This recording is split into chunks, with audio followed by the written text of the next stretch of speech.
hemos estado estudiando 3 bases para el establecimiento de un pacto, ¿cierto? Dijimos primero que era la primera parte es por el llamar, y dijimos que es Dios, el mayor, siempre el que llama a ese pacto. Y vimos ejemplos de pactos que el Señor inició, ¿cierto? Entonces, aprendimos que,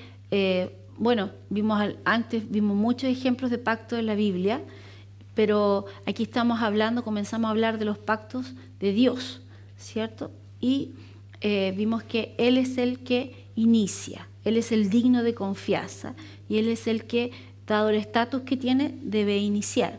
También después vimos que es la otra parte es el entrar, por el entrar.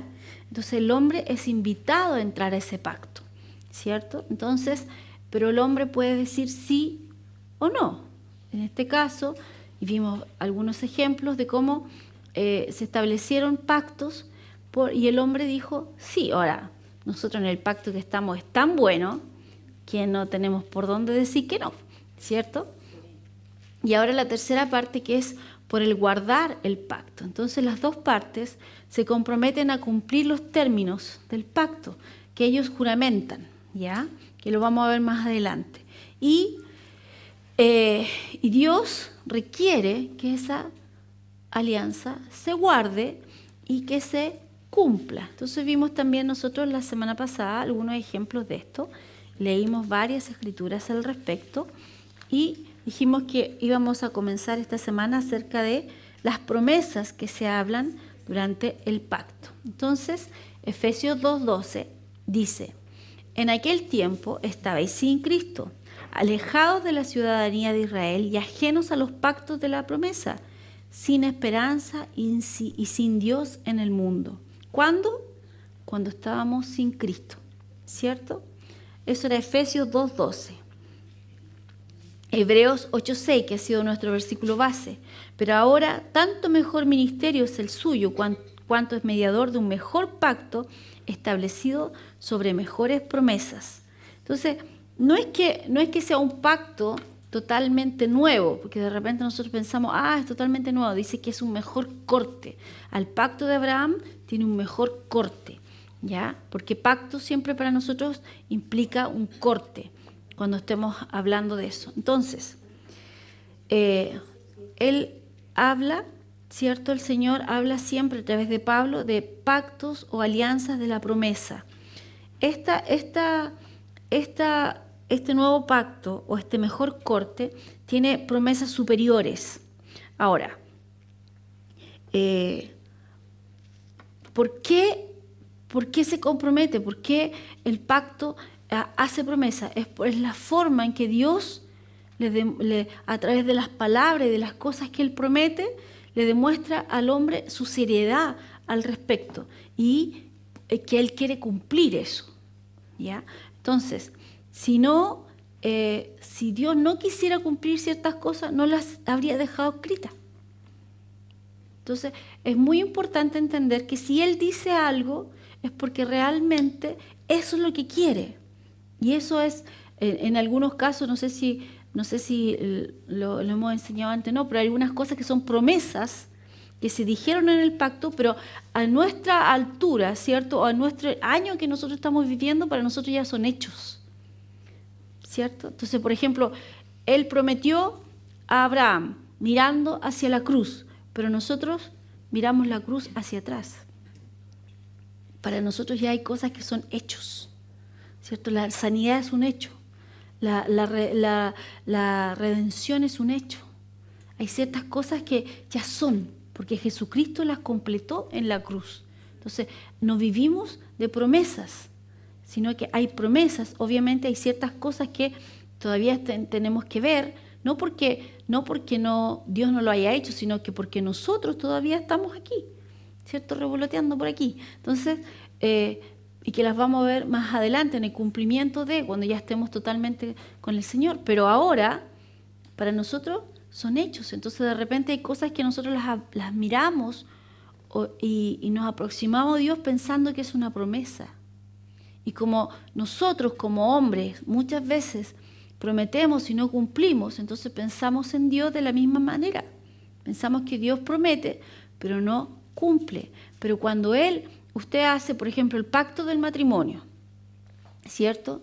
Y antes de poner el anillo, le dicen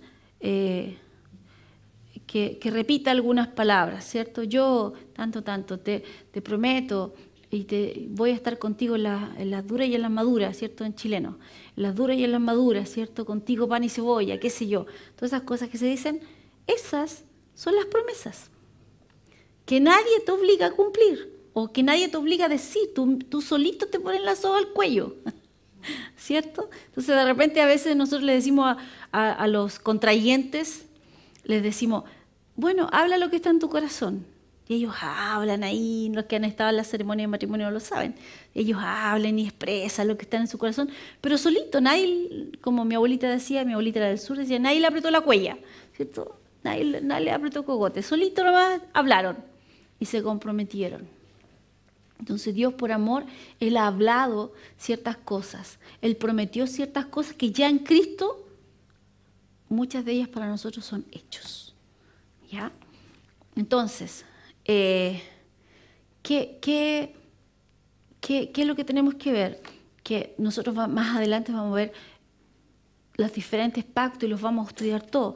Pero si nosotros vemos, ¿cierto? Es como que fue una revelación progresiva que tuvo el hombre de ese amor de Dios sobre su vida. Es como que no podían entender tanto amor así como ya, es un regalo. No lo podían recibir, era demasiado. Entonces, Dios se lo fue mostrando, fue tratando con ellos. Es como cuando Dios trata con ellos, ¿cierto? Y les habla de que Él es el único Dios. Entonces, y le dice, ustedes adoran a un único Dios y los otros adoran a muchos dioses. Entonces, ¿se imaginan que les dice, sí, ustedes adoran a un único Dios que somos tres? No entienden. Entonces, por mucho tiempo, ¿cierto? Él habló de Jehová Dios. Pero después vino el Hijo. ¿A qué? A mostrar, a hablar de que había un Padre y el Hijo. Y después que el Hijo partió, ¿quién vino? El Espíritu Santo, ¿cierto? Entonces, eso es lo que muchas veces la gente dice, pero ¿cómo? Si Dios dijo que era uno y tres, ¿y cómo es la cuestión? ¿Por qué? Porque nuestra mente chiquitita era mucho, imagínense, para ellos, era mucho. Entonces, primero les enseñó un único Dios. Y de ahí, ya, en este único Dios somos tres en cuanto al funcionamiento que tenemos. Entonces, de repente les cuesta un poquito entender eso. Esto es lo mismo con los pactos. Fue una revelación progresiva de cómo se relaciona Dios con el hombre y mostrarle ese amor, ¿cierto? Cada alianza, Dios mostraba nuevas promesas al hombre, pero también Dios llamaba al hombre a una responsabilidad mayor. Entonces, cuando se da una promesa, también se da una maldición. Entonces le explicaba yo la semana pasada, ¿cierto? Que le decían, está la vida y la muerte delante de ustedes. Entonces Dios le decía, escojan la vida, pero si no, va a pasar esto, otro. Y ahí les conté del libro de Jueces y después todo lo que sucedió. Entonces, ¿qué pasa? Que de repente nosotros no nos damos cuenta que el hombre cada vez se le pidió una responsabilidad mayor. Cuando vino este nuevo corte, nuestra responsabilidad fue aún mayor. Porque Jesús dijo, está escrito que no deben mirar a la mujer de su prójimo, o desear, ¿cierto? Pero dice, pero yo le digo que si la miras y la deseas, ya pecaste.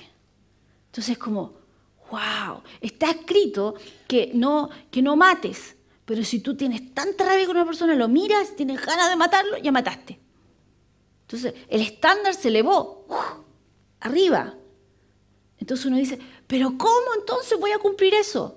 No puedes. Eso es lo que Dios te mostró. Para esta alianza para este pacto, para este nuevo corte, el estándar es demasiado alto para ti. Sin mí no lo puedes hacer. Y si no es un regalo, está frito. No hay forma.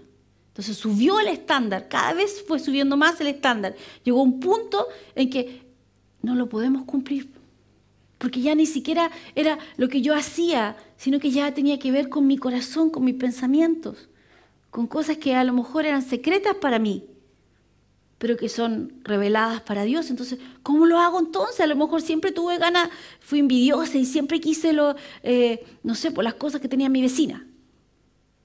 Entonces, ¿y cómo lo hago ahora? Ahora soy culpable ante Dios.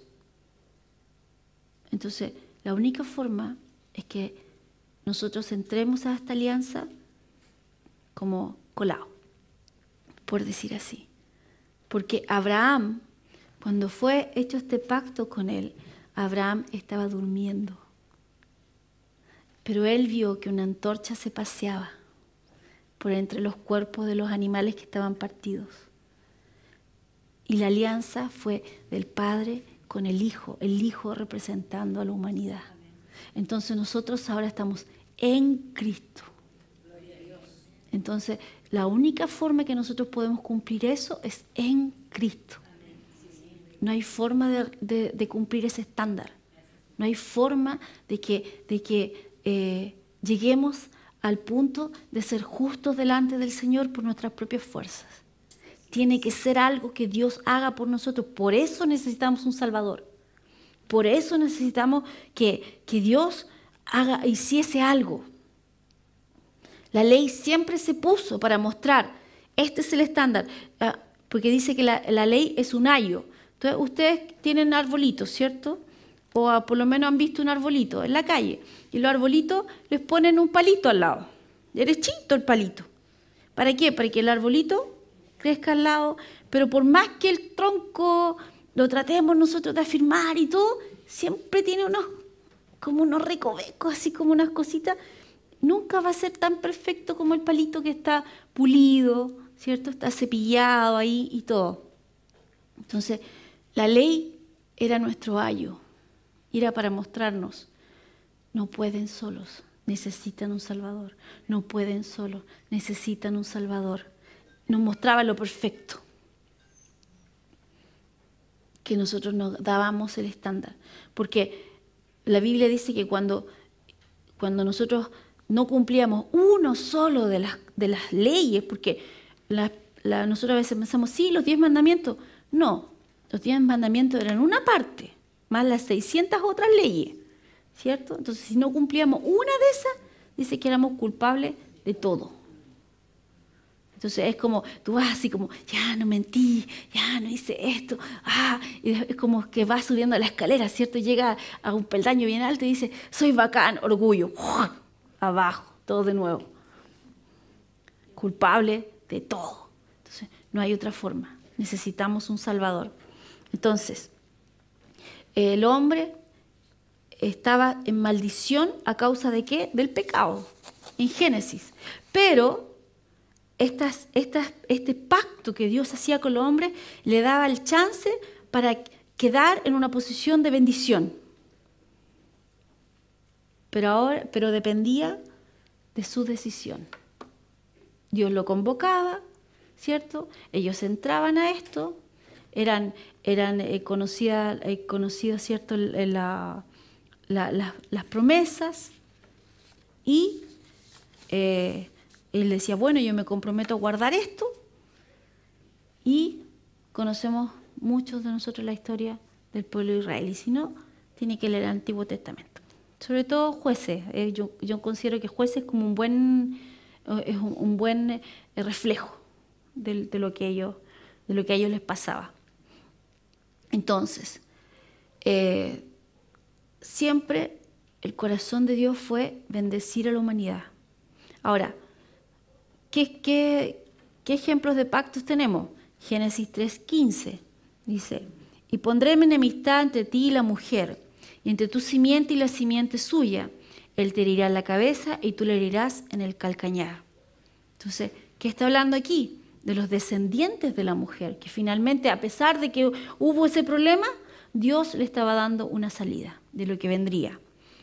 En Génesis 9:11 está hablando de Noé. Estableceré mi pacto con vosotros y no exterminaré ya más toda carne con aguas de diluvio, ni habrá más diluvio para destruir la tierra. Entonces Dios se comprometió a que ya no habrían más aguas que destruyeran la tierra de esa forma. También Dios promete protección y un galardón o una recompensa. Génesis 15:11. Después de estas cosas vino palabra de Jehová a Abraham en visión, diciendo: no temas, Abraham, yo soy tu escudo y tu galardón será de sobremanera grande. Les prometió la tierra, ¿cierto? La posesión de la tierra prometida, porque Abraham la miró, pero el pueblo, ¿cierto?, fue el que vivió ahí. Deuteronomio 8:1. Cuidaréis de poner por obra todo mandamiento que yo os ordeno hoy, para que viváis y seáis multiplicados y entréis y poseáis la tierra que Jehová prometió con juramento a vuestros padres. Y también la promesa del reino eterno. Segunda de Samuel 7:16 y 17. Dice: y será afirmada tu casa y tu reino para siempre delante de tu rostro, y tu trono será estable eternamente. Conforme a todas estas palabras y conforme a toda esta visión, así habló Natán a David. Entonces, ¿qué vemos aquí? Que Dios habló, hizo promesas. Ahora, esas promesas no solamente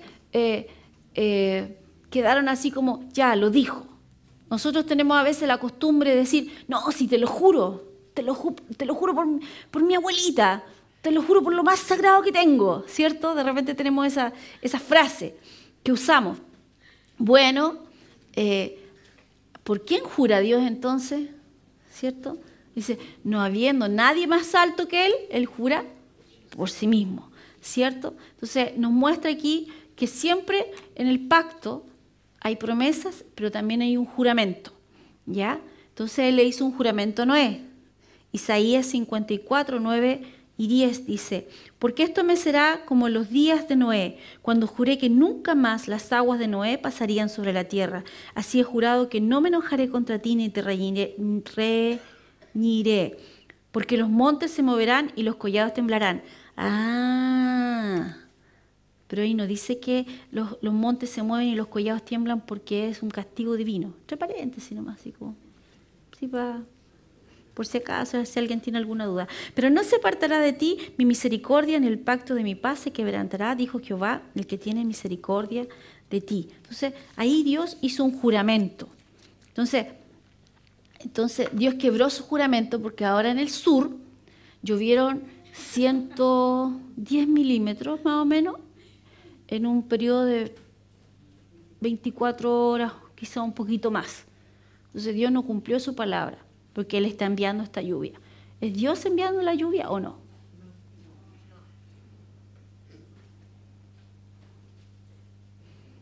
De repente hablamos cosas y repetimos lo que otros hablan sin entender lo que Dios ha dicho.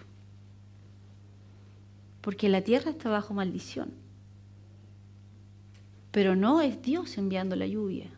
No es Dios enviando terremotos. No es Dios. Recuerdo un pastor dijo: y Dios pondrá su dedo sobre los cerros de Valparaíso. Y se quemó todo. Estaban diciendo: ¿Quién fue? ¿Quién fue? Dije: no, es que Dios, porque está enojado, ¿cierto?, con Chile, porque Chile es tan pecador. ¿Y por qué no puso el dedo sobre la Casa Blanca? ¿Y por qué no puso el dedo sobre el barrio rojo que está ahí en Europa? Tiene mala puntería. Le cuesta, ¿cierto? Entonces hizo así y siempre cae sobre Chile, ¿cierto? Entonces, ¿no será que nosotros, los hijos de Dios, la Biblia habla que la tierra gime porque los hijos de Dios se manifiesten? Que usemos nuestra autoridad sobre esta tierra que Dios nos ha dado, en vez de decir, tiembla un poquito, decir, ay Dios, ¿por qué enviaste esto? En vez de hablarle a la tierra y decirle, para en el nombre de Jesús. Orar antes, si el Señor te muestra antes las cosas. ¿No será que tenemos que ser de bendición en la tierra donde estamos? De repente nos encontramos levantando nuestra mano contra Dios y culpándolo. Es como cuando culpábamos al diablo, ¿cierto? Y el diablo dice, yo no sigo. Fue solito, se metió solito en el lío. ¿Sí? No, de repente le echamos la culpa y no nos damos cuenta de nuestras responsabilidades y que no es Dios. Dios prometió no más diluvio. Dios prometió no más destrucción. Y Él lo ha cumplido, si no, no estaría sentado en el trono donde está hoy. Moisés e Israel, Deuteronomio 6:10, dice, cuando Jehová tu Dios te haya introducido en la tierra que juró a tus padres, Abraham, Isaac y Jacob, que te daría en ciudades grandes y buenas que tú no edificaste. Ayer estaba hablando con una persona y le dije, me decía, esta casa del frente, ¿qué están haciendo ahí? Le dije, no tengo la menor idea. Capaz que la estén arreglando para nosotros. Entonces me dijo, ¿cómo, pastora? Y dije, sí, porque la persona que vivía ahí la vendió a un súper buen precio. Cara, diría yo. Las personas que llegaron, vivieron ahí un rato, no les gustó y la vendieron más cara. Y después la compraron, unas personas hicieron como estos juegos infantiles para los cumpleaños y todo, no les resultó. Les robaron no sé cuántas veces, tenían lleno de cámaras, lleno de cosas, les robaban igual y resulta que el negocio quebró. Pero ellos no perdieron porque ahora lo vendieron, pero recuperando todo lo que habían invertido y toda la pérdida que habían tenido. Entonces, la primera vez eran 120 millones, creo que ahora lo vendieron en 250 millones más o menos, ¿cierto? Porque nosotros llamamos para puro copuche. En 240, ¿ves? Tengo ahí mi agente. Entonces, que llama y pregunta. Entonces, pero yo recuerdo el pastor Mar Brasí, cuando él estaba buscando un lugar en Tulsa para su iglesia, no encontraba lugar. Y él buscaba, oraba. Y estaban construyendo un salón de eventos, algo grande. Y ellos sabían que se estaba construyendo eso, pero él pensaba, no, eso es mucho, yo no voy a tener para pagar eso. Entonces él seguía buscando hasta que lo terminaron. Y lo trataron de echar a andar el negocio y no funcionó.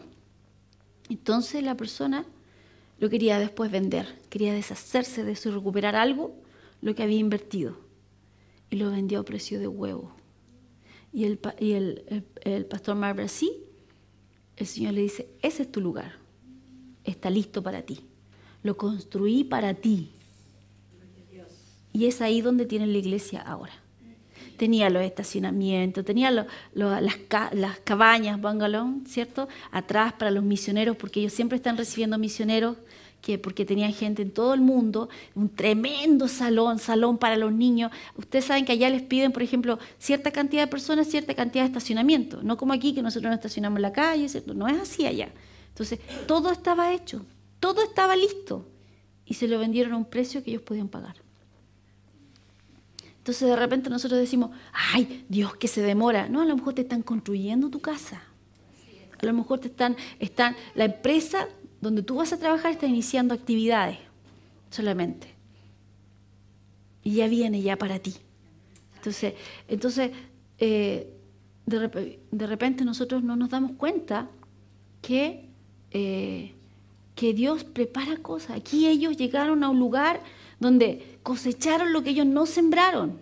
¿Han sembrado ustedes alguna vez?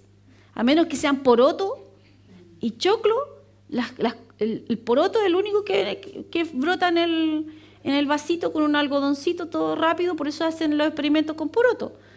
Pero lo demás toma su tiempo, meses los choclos para estar listos, y si usted quiere un árbol y quiere cosechar, se toma su tiempo, muchas veces años. Los paltos se demoran unos cuantos años en producir, los naranjos y así.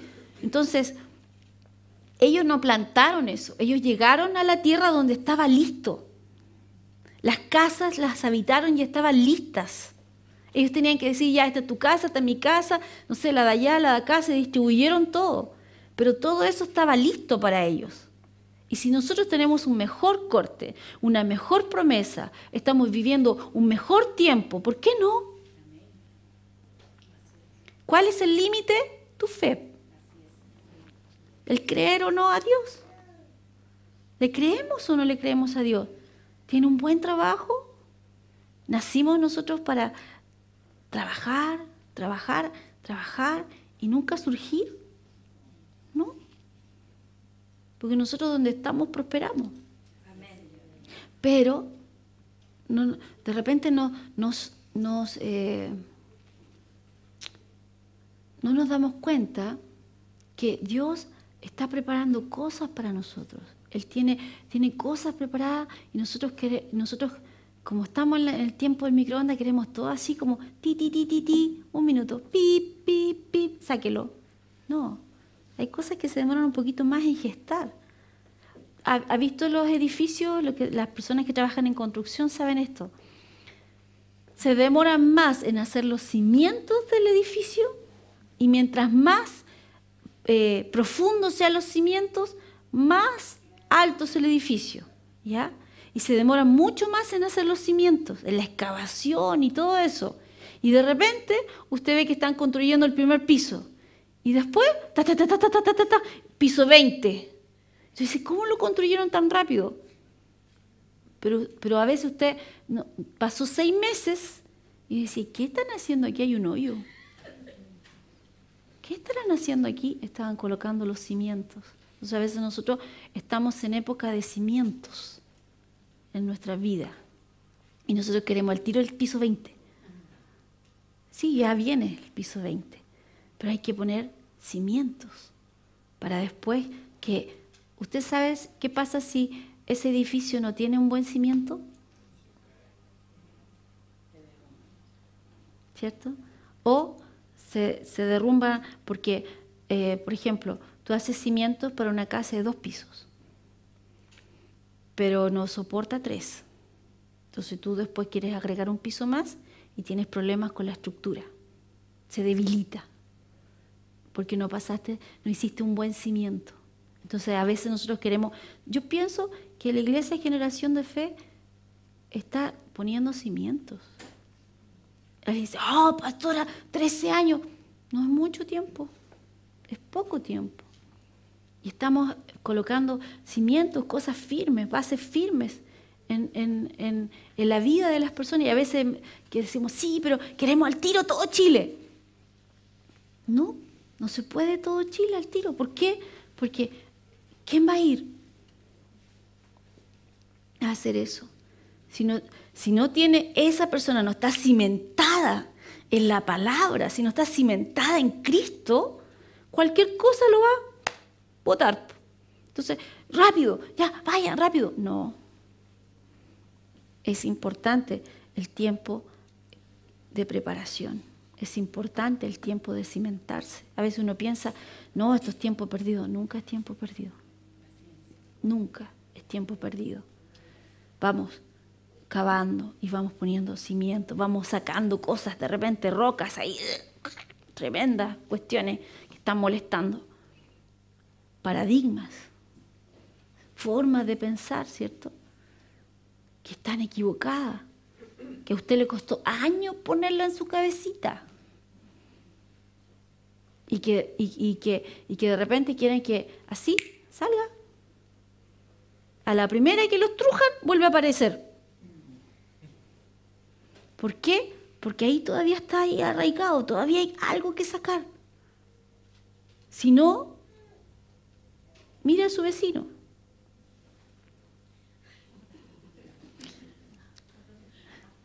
Y apriétalo un poquito, a ver qué sale. ¿Cierto? ¿Va? ¿No habías tratado ya tú con esto? Vuelve a salir. Entonces, cimentar, bueno, eso era con respecto a edificios, casas, etcétera, etcétera, etcétera. Entonces, casas y cosas que tú no edificaste. Ahora, Dios también, tenemos aquí el ejemplo de David, Salmo 89:3, dice, hice pacto con mi escogido, juré a David, mi siervo, diciendo, juró a David. ¿Y eso se mantuvo o no se mantuvo? Jesús es del linaje de David. Se mantuvo.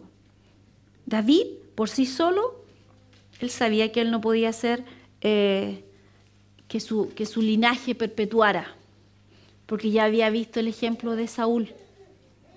Entonces no podía confiar en él mismo. Ahora, David no era perfecto, ¿cierto? Sino nosotros cuando estudiamos Victory, había una tarea que todos odiaban, ¿ya?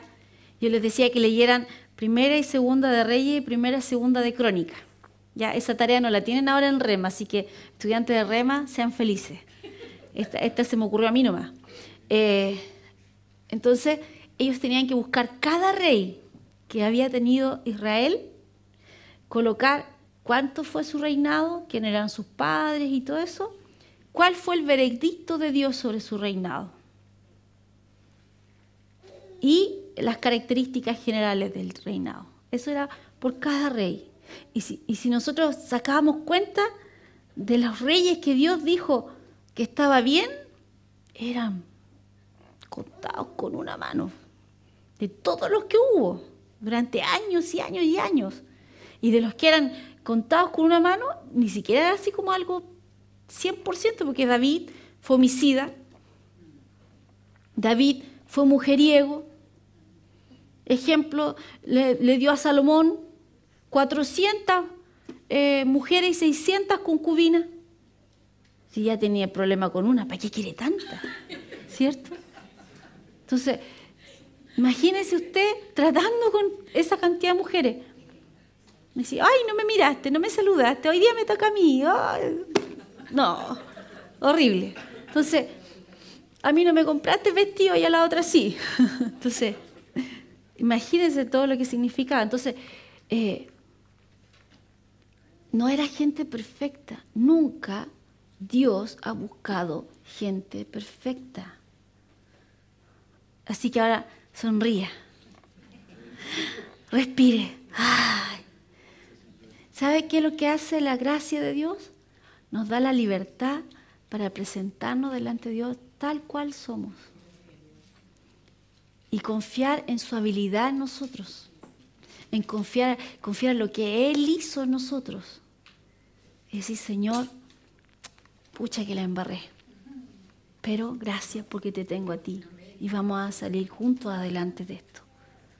Entonces, es tan diferente a tratar de presentarme a Dios, frente a Dios perfecto, sin arrugas, sin manchas, ¿cierto?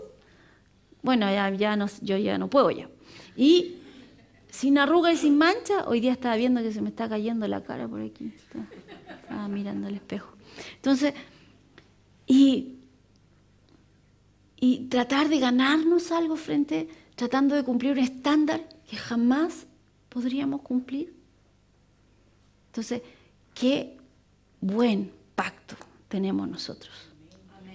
Qué bueno fue Dios con nosotros. Y ahora vamos a hablar de ese pacto. Hebreos 6, del 13 al 20, dice, porque cuando Dios hizo la promesa a Abraham, no pudiendo jurar por otro mayor, juró por sí mismo, diciendo, de cierto te bendeciré con abundancia y te multiplicaré grandemente.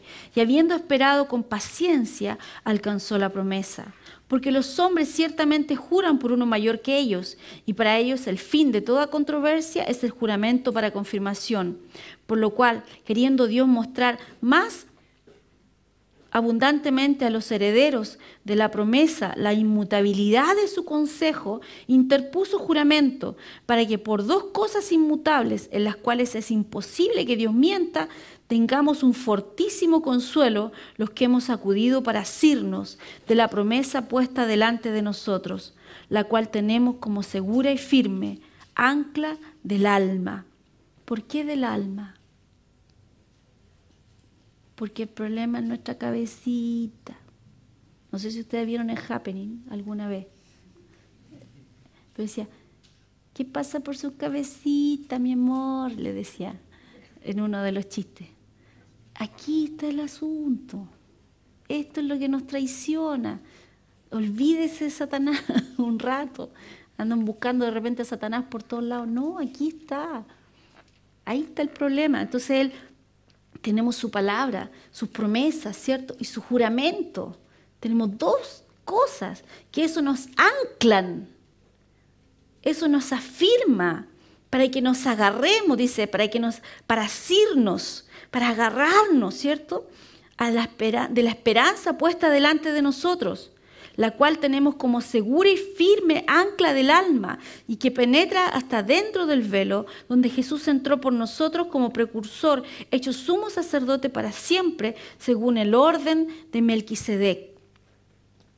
Qué gran promesa, qué gran pacto, qué gran Dios tenemos. O sea, Él que nos conoce, porque si fuese por solamente decir, ok, esto es así, no, dice que Él juró por amor a nosotros, para que nosotros no tengamos duda, para que nosotros estemos firmes, para que nuestra cabeza no nos traicione, y cada vez que nuestra cabeza nos quiere traicionar, podemos acudir a esto, a verlo de nuevo y a recordarlo una y otra vez. Por eso es tan importante el proceso de renovación del entendimiento, que muchas veces no se entiende como debiese entenderse. Todos nosotros debemos... Mira, yo veía hartos monitos cuando chica. Y me acuerdo que una vez estaba viendo unos monitos y pasé por un canal y estaban dando una película de extraterrestres, así bien rara. Y me quedé viéndola. Entonces se trataba de que era una invasión. Pero la invasión parecía a lo Unimente, ¿ya? De los monitos de Toy Story. Los niños que han visto Toy Story han visto Unimente, ¿cierto? Tenían casi como una mente así y estaban todos conectados y todos piensan lo mismo. Entonces, oh, nos ha salvado, ¿cierto? Los niños saben eso, ¿cierto? Estábamos agradecidos, ya todos hablaban igual y todo. Y si vieron la película de Buzz Lightyear, entonces ahí sale más lo Unimente. Pero esta era más vieja, porque yo soy más vieja, ¿cierto? Entonces estaba viendo esta, que eran unos extraterrestres, y lo que hacían, le implantaban algo a las personas acá atrás, y hacían que todos pensaran lo mismo. Sería tan fácil que llegaran a la iglesia y nosotros le instalábamos el chip. Y pensamos todos como Dios piensa. ¿Cuántos problemas nos ahorraríamos? ¿Cuántas cosas? Disputas incluso entre nosotros como hermanos. Tantas cosas raras que pasan en las iglesias por ahí, yo he escuchado. Pero ese proceso de que ojalá fuese así como el chip, bueno, está el Espíritu Santo en nosotros y la palabra para nosotros no es un problema acceder a ella. Hay lugares en que tú tienes una Biblia y te la requisan. Y la gente sabe cómo se aprenden los versículos de memoria. Entonces los van recitando uno por uno. Capítulo 1, capítulo 2 se para otro. Y así se van aprendiendo la Biblia. Y así por decir, leen las Escrituras. Entonces, nosotros tenemos una libertad para acceder a la palabra, para estudiar la palabra. No es algo complicado, no es algo difícil, pero hay que disponerse, hay que tomarse su tiempo.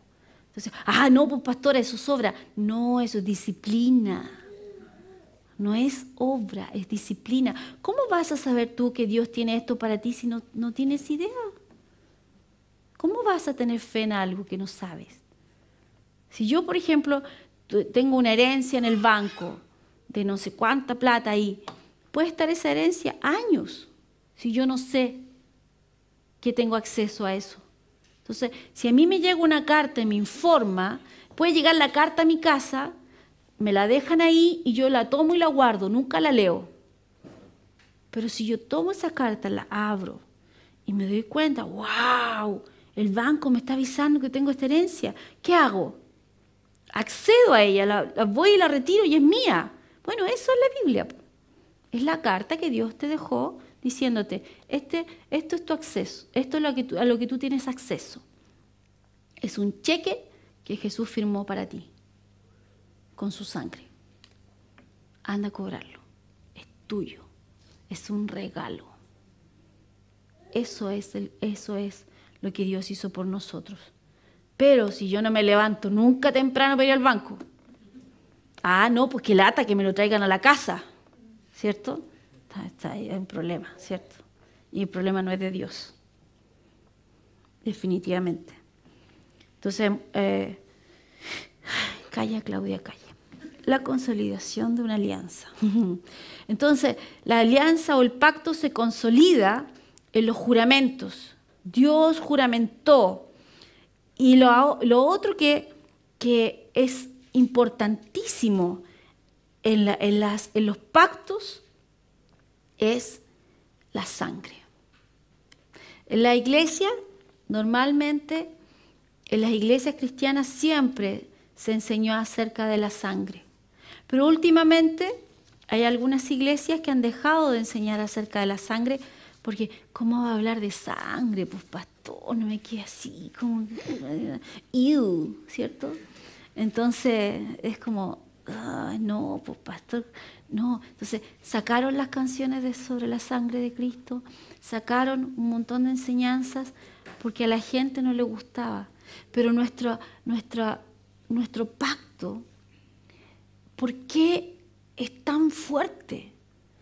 Porque fue con el Cordero inmolado. O sea, no hubo nadie digno más que Él. Su sangre preciosa, limpia. Entonces, si hay gente que antes se cortaba la mano, se cortaba el dedo para hacerse amigo con otros, ¿cierto? Hermanos de sangre y todo esto, la mejor sangre de todas las sangres es la de Dios mismo.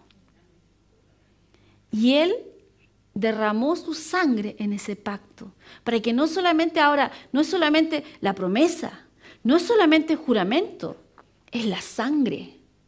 Y esa sangre, no hay nadie que tenga una sangre más limpia o mejor. No hay otro cordero que sea sin mancha, sin pecado. No hay nadie que pueda ir en contra de eso. Entonces hace que este pacto sea superior a cualquier otro pacto por la sangre que fue derramada. No solamente porque Dios es digno de confianza y no hay otro mayor que Él. No solamente porque las condiciones para nosotros son las mejores que podríamos tener. No solamente porque Él nos prometió y juró por sí mismo, sino porque la sangre que fue derramada en el pacto, no hay otra mejor. No hay nadie que pueda derramar o poner como sacrificio algo mejor que Jesucristo mismo. Ese es el pacto que nosotros tenemos. No fue cualquiera, porque si hubiese sido cualquiera, cuando Abraham llevó a su hijo Isaac, ¿cierto? Y quedó así como listo para matarlo, Isaac hubiese sido suficiente. Total, era un niño, a lo mejor no había pecado todavía, tenía como 12, ¿cierto? No había tele en ese tiempo, entonces no vio Kicker Mandé, no vio ninguna cuestión así rara en la tele, violencia, nada de eso. No jugó play, no iba al colegio, no sé. Entonces a lo mejor hubiese sido suficiente. Si es por eso, entonces matemos una guagua. ¿Qué pecado tiene un bebé? Sacrifiquémoslo y era suficiente. No. La sangre de Jesucristo era la mejor y la única que podía hacerlo. Entonces, no es solamente el hecho de que Dios ha prometido, sino que está sellado en la sangre. O sea, nosotros podríamos tener dudas de un montón de cosas, pero cuando entendemos el valor de la sangre de Jesucristo, o sea, que no había nada en Él que fuese corrupto y que Él aún así derramó su sangre, dice que Él mismo la presentó como sumo sacerdote en el propiciatorio, ¿cierto? ¿Han escuchado ustedes alguna vez hablar del Arca del Pacto? ¿Han visto las películas, cierto? Que de Indiana Jones, ahí aparecía el Arca del Pacto, me acuerdo. Entonces, ellos, adentro del arca era una caja que estaba como con láminas de oro por fuera. Arriba hay un ángel así, ¿cierto? Y por el otro lado otro ángel. Estaban así como escondidos de Dios, ¿ya? Entonces ellos lo que hacían era que adentro del arca hay maná, porque el maná ellos lo recogían y el otro día el maná amanecía lleno de gusanos, todo malo. Excepto el día viernes, porque ellos guardaban el sábado. Entonces ellos el día viernes recogían las 2 porciones de maná y era el único día que el maná no se echaba a perder para el otro día, ¿ya? Entonces hay una porción de maná en el arca. Están las tablas de la ley, las que se quebraron al principio, esa otra historia después se las cuento, adentro. Está la vara de Aarón, adentro. Y están las tablas definitivas con los 10 mandamientos adentro. Y eso se cerró. Ya, y para moverla era todo un ritual y todo un asunto. Pero el sacerdote, el sumo sacerdote,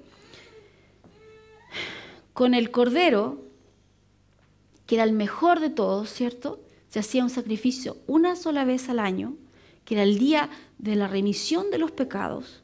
Entonces el sacerdote ponía las manos sobre el cordero, como traspasando todo el pecado del pueblo sobre el cordero, y luego el cordero se mataba, se derramaba su sangre, y él la sangre la llevaba y él podía entrar a ese lugar donde estaba el arca, que antes nadie tenía acceso, solamente él, y derramaba la sangre sobre la cubierta de esa arca, entre los ángeles. Y ese lugar era el propiciatorio, para que Dios, a través de la sangre, decía que Dios fuera propicio al pueblo, o sea, que tuviera favor con el pueblo.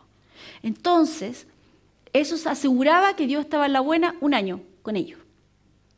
Por decir así, la sangre los ponían en buena con Dios. Entonces, Dios, en vez de ver el pecado del hombre, veía la sangre derramada. Pero lo que hizo, y eso cubría el pecado durante un año, lo que hizo Jesús, tomó su sangre y como sumo sacerdote lo llevó y lo presentó y lo puso sobre el propiciatorio.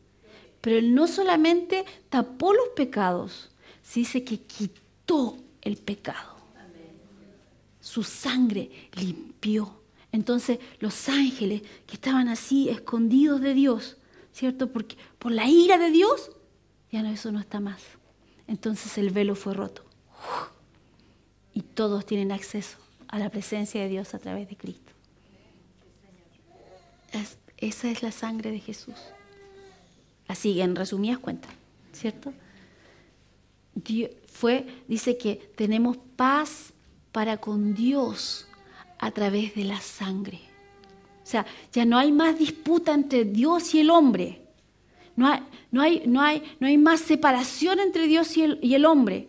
La sangre apaciguó, porque ya fue pagado, ya vino la ira de Dios sobre Jesucristo y esa sangre ya fue derramada. Y no hay más sacrificio, y no hay más sangre. Entonces, por eso que cuando entendemos pacto, nos damos cuenta que toda esta cosa parafernalia, ¿cierto? Venga y haga un pacto, porque parece ser así como lleve de lo bueno, parece una venta de algo, ¿cierto? Y nos dicen, pero con 10,000 pesos usted puede comprar el favor de Dios. Mentira. ¿Me estás diciendo que la sangre de Jesucristo no es suficiente? No, que mire, si hace esto, por ejemplo, hermanito, venga a ayudar a la iglesia el día sábado a las 11 de la mañana porque vamos a ordenar todo, gánese la bendición. No tengo bendición que darle. No tengo bendición que se ganen. Ya son bendecidos. Entonces, ¿qué hace esto? Les da total libertad. Los hace totalmente libres. El precio fue pagado. Ahora usted es libre de hacer lo que usted quiera hacer. Si quiere ayudar, hágalo. Pero lo único que le puedo ofrecer es una bebida y un sándwich. Si es que. ¿Cierto? Eso es todo. Y eso va por mi cuenta. No de Dios. Entonces, estas ofertones que hay de repente, parece que se quedan sin cash, sin efectivo, como está pasando en alguna parte por aquí, escuché, ¿cierto? Que estaban quedándose sin efectivo. Y de repente, haga esto, dé para recibir. O haga esto para que Dios le dé esto otro. Hay gente que da dinero para que sus hijos sean salvos. Hay gente que da dinero para ser sanado. Eso es mentira. Eso es que usted como ovejita pasa para adelante y lo están trasquilando ahí mismo y usted no se da ni cuenta y le están robando.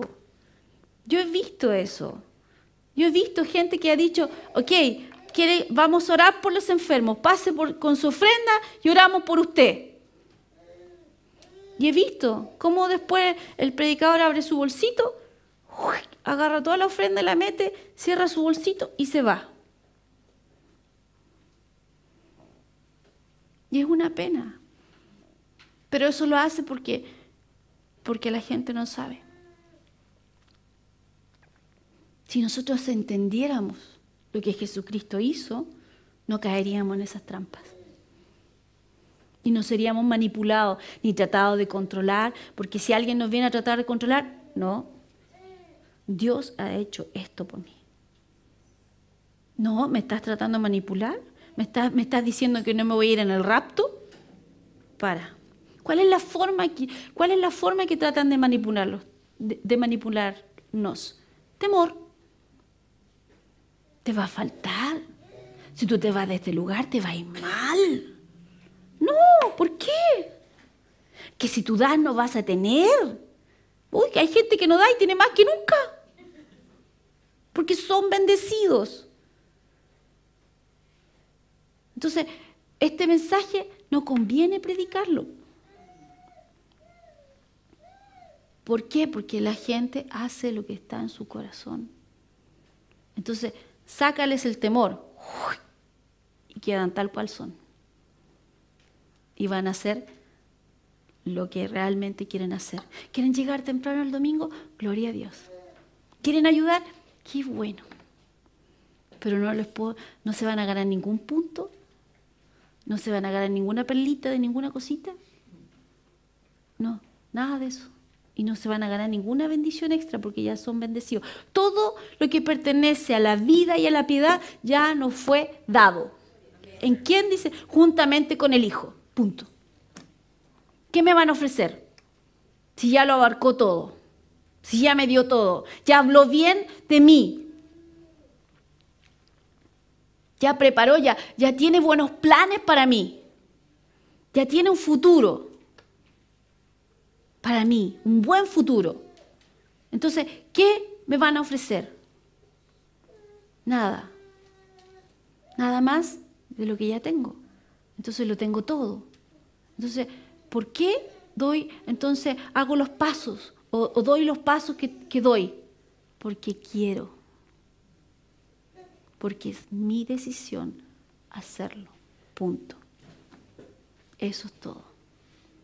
Entonces tú eres libre de expresar o se expresa libremente lo que está en tu corazón, sin condenación. Porque eso es lo bueno, sin condenación. Porque no lo hiciste bien y Dios no te está condenando. Él te quiere ayudar solamente, nada más. Él te quiere decir, vamos. Bueno, aquí, fútbol. Una pelota frente al arco. Yo era buena para la pelota, ¿ya? Porque mi hermano era hombre y no tenía con quién jugar, entonces conmigo jugaba la bolita, el autito, volantín, trompo en esos años, ¿cierto? Pelota. Bueno, entonces yo tuve que aprender a jugar pelota para jugar con él, porque si no se aburría, ¿cierto? Entonces, yo era buena, pero ya al principio, cuando le empecé a pegar a la pelota, no hice goles al tiro. Normalmente salían para otro lado. O si no le pegas con el dedo gordo, ¿cierto? Y sales la pelota para arriba, ¿cierto? Entonces tú le aprendes cómo pegarle a la pelota para darle el efecto que tú quieres y para que encaje en el, ¿cierto? Ojalá, ¿cierto? En el arco y sea gol. Y no en la ventana de la mamá, ¿cierto? Entonces, ¿tú crees que si tú estás ahí y le pegas a la pelota y no le achuntaste al tiro en las cosas del Señor, ¿Él te va a condenar por eso? No. ¿Qué va a hacer? Como un buen papá. Vamos, hijo, otra vez. Aquí está la pelota. Mira, y te enseña. ¿Cómo te enseña? La palabra. Entonces te enseña. Esto se hace así. Vamos, pégale otra vez. Vamos, tráete otra vez. Otra vez no le dio. Entonces, es negado por fútbol. No. No hay nadie que sea negado en Cristo. ¿Por qué? Porque está el ayudador contigo. Está, dice uno que está dentro de ti, sobre ti, al lado tuyo. Y te ayuda a que tú aprendas a seguir las instrucciones y le pegas gol. Triunfaste en la vida. ¿Qué es triunfar en la vida? Que cumplas tu propósito, porque nada más te va a hacer feliz. La verdadera felicidad está en el propósito de Dios en tu vida. Amén. Los amo mucho.